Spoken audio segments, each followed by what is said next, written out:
বর্তমানে প্রযুক্তির উৎকর্ষতায় মানুষ শুধু মহাকাশেই পৌঁছে যায়নি, বরং মহাকাশে নিয়মিত বসবাসও করছে। পৃথিবীর বাইরে মানুষের একমাত্র বসতি হল আন্তর্জাতিক মহাকাশ স্টেশন, যা ইন্টারন্যাশনাল স্পেস স্টেশন বা আইএসএস নামে অধিক পরিচিত। এটি মূলত একটি গবেষণাগার। ভবিষ্যতে মহাশূন্যে আরও গভীরে অভিযান পরিচালনার জন্য যে ধরনের জ্ঞানের দরকার হবে সেসব বিষয়ের গবেষণা করা হয় আন্তর্জাতিক মহাকাশ স্টেশনে। 2000 সালে এই গবেষণাগারটি তৈরির সময় ধারণা করা হয়েছিল এটি হয়তো 15 বছর টিকবে, কিন্তু ইতোমধ্যেই গবেষণাগারটি প্রায় 24 বছর ধরে চলছে। বিভিন্ন প্রযুক্তিগত উন্নয়ন এবং অংশীদার দেশগুলোর আগ্রহের কারণে এর মেয়াদ বারবার বৃদ্ধি করা হয়েছে। 2030 সাল পর্যন্ত আন্তর্জাতিক মহাকাশ স্টেশন ব্যবহৃত হওয়ার কথা থাকলেও ইতোমধ্যেই বেশ কিছু ত্রুটির কারণে স্টেশনটি ব্যবহারের অযোগ্য হয়ে পড়ছে। আন্তর্জাতিক মহাকাশ স্টেশনের 50টি স্থানে ফাটল খুঁজে পাওয়া গেছে, যার মধ্যে 4টি বেশ বড় ধরনের। এর ফলে মহাকাশ স্টেশনের বাতাস বাইরে বেরিয়ে যাওয়ার মতো মারাত্মক ঝুঁকিও তৈরি হচ্ছে। আন্তর্জাতিক মহাকাশ স্টেশন কিভাবে তৈরি করা হয়েছিল এবং বর্তমানে এতে কী ধরনের সমস্যা দেখা দিয়েছে সে সম্পর্কে আলোচনা করা হবে এই পর্বে। আন্তর্জাতিক মহাকাশ স্টেশন মহাশূন্যে মনুষ্য নির্মিত সবচেয়ে বড় স্থাপনা। পৃথিবীতে বিভিন্ন খণ্ডে এই স্টেশন নির্মাণ করে মহাকাশে নিয়ে এগুলোকে জোড়া দেওয়া হয়েছে। মহাকাশ স্টেশনের একটি খণ্ড বা মডিউল তৈরি করা হয়েছে এশিয়া, ইউরোপ ও উত্তর আমেরিকার একাধিক দেশের সহায়তায়। মডিউলগুলোকে পৃথিবী থেকে মহাকাশের নির্মাণস্থলে পৌঁছানোর কাজে ব্যবহার করা হয়েছে 3 ধরনের রকেট।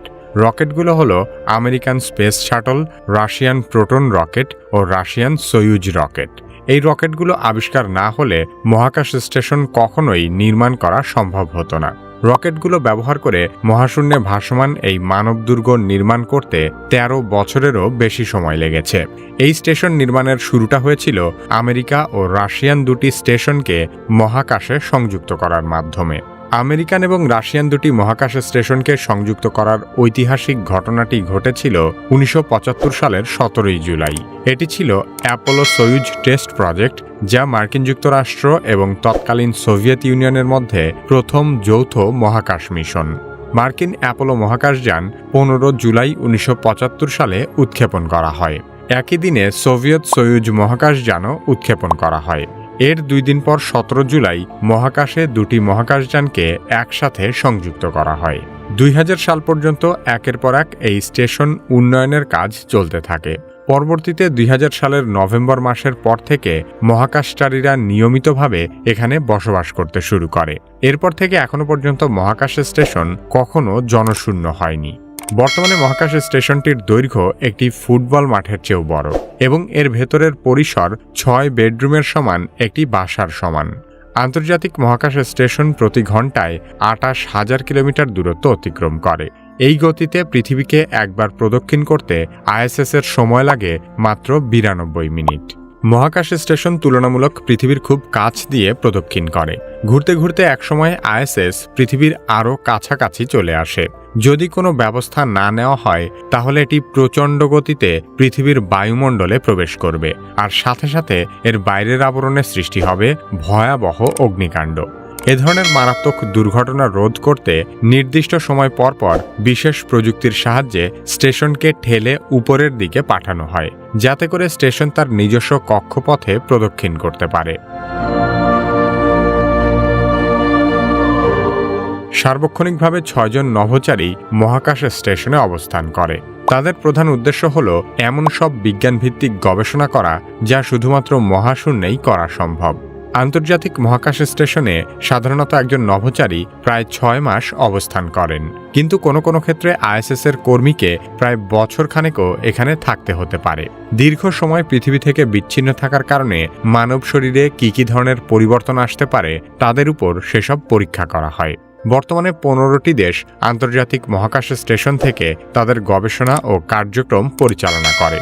এখানে কাজ করা দেশগুলো হলো মার্কিন যুক্তরাষ্ট্র, কানাডা, রাশিয়া, জাপান এবং ইউরোপিয়ান স্পেস এজেন্সির অধীনে থাকা 11টি দেশ।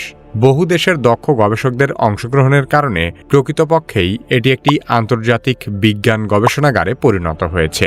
3 দশকেরও বেশি সময়ে প্রায় 350 জনেরও বেশি নভোচারী এই মহাকাশ স্টেশনে কাজ করেছেন। অতীতে মহাকাশ স্টেশন থেকে ফিরে আসার সময় 2টি দুর্ঘটনায় 14 জন নভোচারী মৃত্যুবরণ করেছেন। আন্তর্জাতিক মহাকাশ স্টেশনে কোনো ত্রুটি দেখা দিলে মহাকাশচারীরা দ্রুত তা মেরামত করার চেষ্টা করেন। তবে সাম্প্রতিক সময়ে স্টেশনটিতে ছিদ্র ও ফাটলের মাত্রা অনেক বেড়ে গেছে। যে কোনো যানবাহনের মতোই মেয়াদ উত্তীর্ণ হয়ে যাওয়ার কারণে এসব সমস্যা তৈরি হয়েছে। আন্তর্জাতিক মহাকাশ স্টেশনের রাশিয়ান অংশেই মূলত সবচেয়ে বেশি ফাটল দেখা যাচ্ছে। এখনো পর্যন্ত 50টি স্থানে ফাটল খুঁজে পেয়েছেন রাশিয়ার প্রকৌশলীরা, যার মধ্যে বড় ধরনের 4টি ফাটল চিহ্নিত করা হয়েছে। এর ফলে মহাকাশ স্টেশনে থাকা নভোচারীরা বড় ধরনের ঝুঁকির মধ্যে পড়তে পারেন।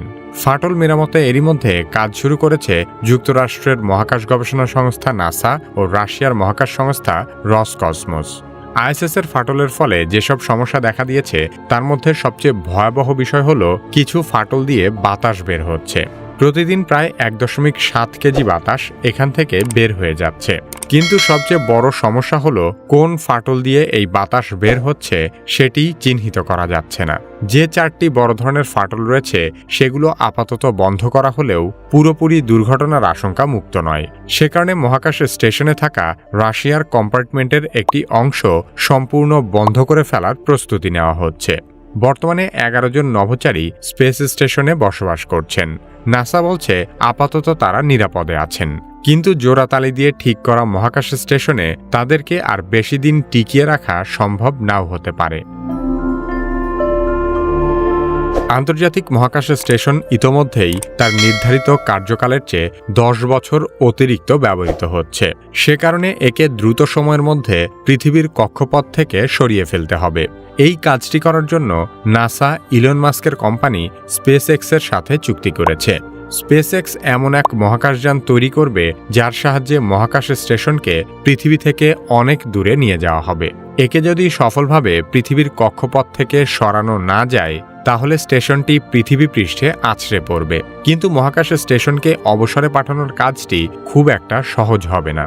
ভবিষ্যতে আরও উন্নত মানববাহী মহাকাশ প্রকল্প আর্টেমিস প্রোগ্রাম বা গেটওয়ে বাস্তবায়ন হতে ধারণার চেয়েও বেশি সময় লাগছে বলে এক প্রকার বাধ্য হয়েই মেয়াদ উত্তীর্ণ এই স্টেশনকে এখনও টিকিয়ে রাখা হয়েছে।